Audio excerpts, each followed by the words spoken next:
ils vont marcher, pilotés de l'extérieur, par des officiers extérieurs, jaloux de ce pays-là. Jalousie, il y a des Tchadiens, et je le dis ça vraiment haut et fort, qui sont vendus et qui se substituent aux ennemis de cette nation. Vous trouverez ailleurs en Afrique la même chose. Des gens qui se substituent d'hier à ceux qui nous ont colonisés, à ceux qui nous ont pillés, pour encore nous maintenir dans l'esclavage, dans le colonialisme, continuer à piller nos richesses, nos biens et autres.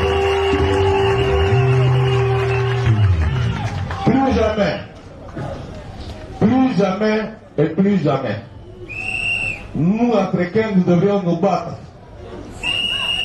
tous azimuts. Ça ne se donne pas, ça s'arrache. On doit arracher comme on a fait. On doit arracher cela. On doit arracher cela. Aujourd'hui, tous les pays connaissent, beaucoup de pays connaissent des problèmes d'insécurité. Ça vient d'où? Ça vient d'où? C'est tombé du ciel? Financé par qui? Armé par qui?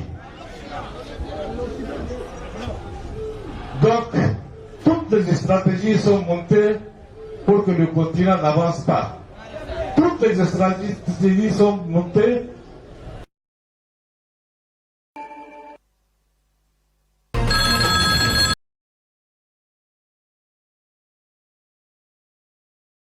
avec ExxonMobil en son temps. J'ai dit, Koroko en son temps, à Doba, en 1972, je suis en train de signer mon arrêt de mort. C'est ce qu'elle avait dit en son temps. Et exactement, c'est ce qui est arrivé aujourd'hui. Donc, il faut que ceux qui, aujourd'hui, s'abonnent avec ces gens et qui veulent détruire le pays, qui veulent ramener le Tchad en arrière, qui veulent détruire tout ce qu'on a construit pendant les 30 années. Est-ce qu'on va aller leur laisser faire? Il faut sortir de ce complexe, le complexe d'infériorité. Il faut laisser tomber. Il faut laisser tomber. Nous avons été dans les mêmes écoles. Pourquoi ce complexe d'infériorité? Il ne le faut pas. Il ne le faut pas. L'homme blanc n'est pas Dieu. Dieu est unique là-bas.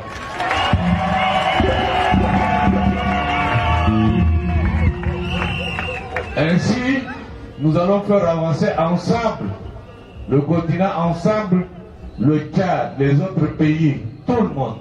Nous allons continuer à faire avancer ensemble. Et c'est une bataille.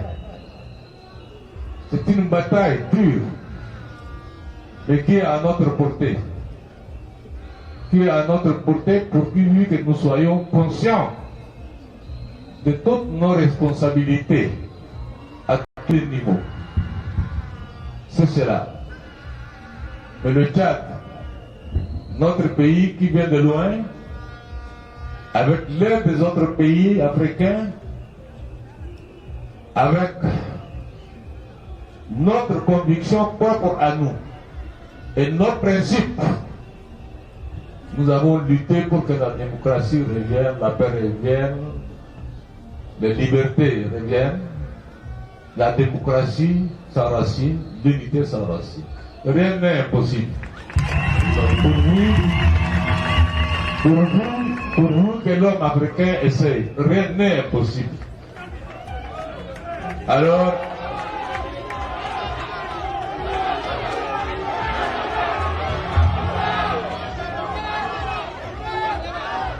Idriss Déby Itno, and for sure this is what is happening here. He's come to greet Afrique Media Television. Of course, this is the situation here. En Somalie, le meilleur qu'on a fait une intervention et on s'est retiré rapidement. Le désordre s'est installé. La division du Soudan a amené aujourd'hui à une guerre civile et des millions de morts, plus que les morts pendant les 50 années de guerre entre les Soudanais, entre eux, en 2 ans. La destruction de la Libye. Mon frère disait que c'était le travail inachevé. Non, le travail a été achevé.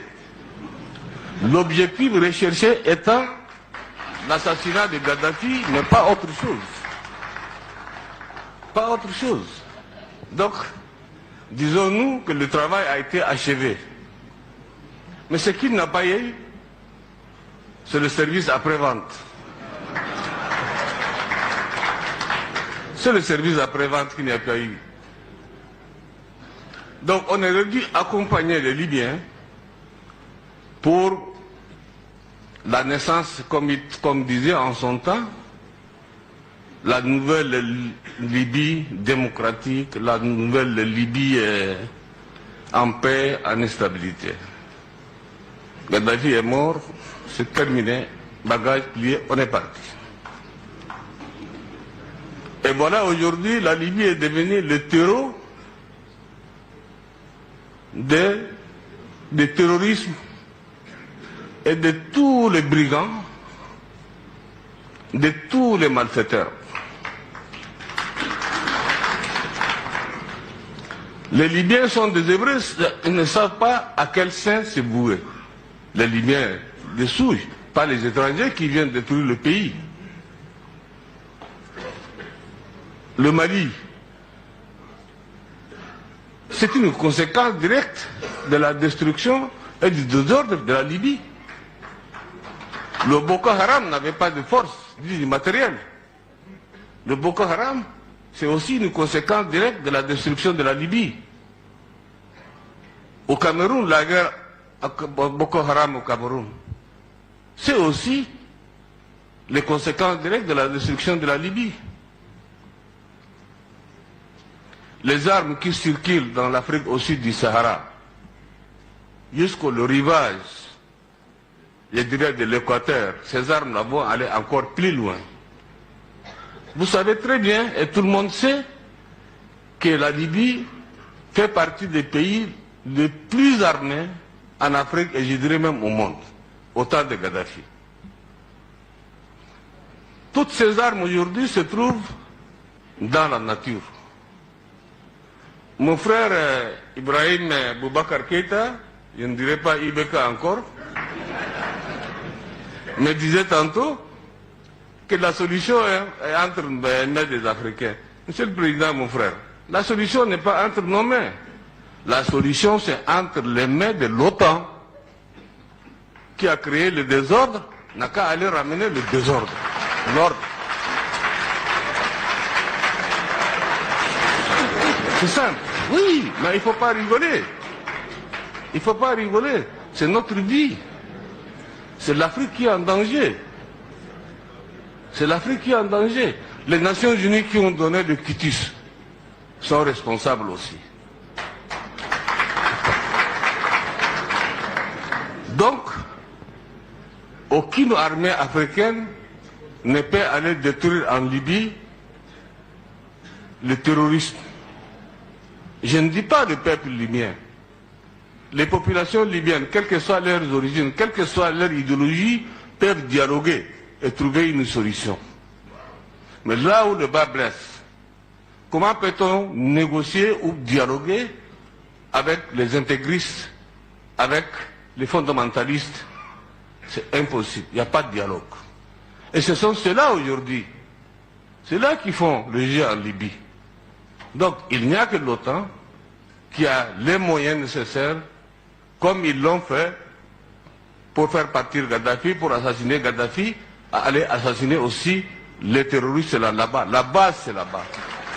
On tue un serpent par la tête, mais pas par la queue.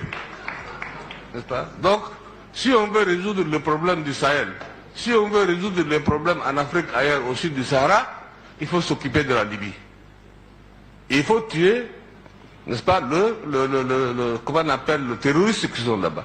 Nous pourrons les accompagner, nous on va aller avec. Il n'y a pas de solution.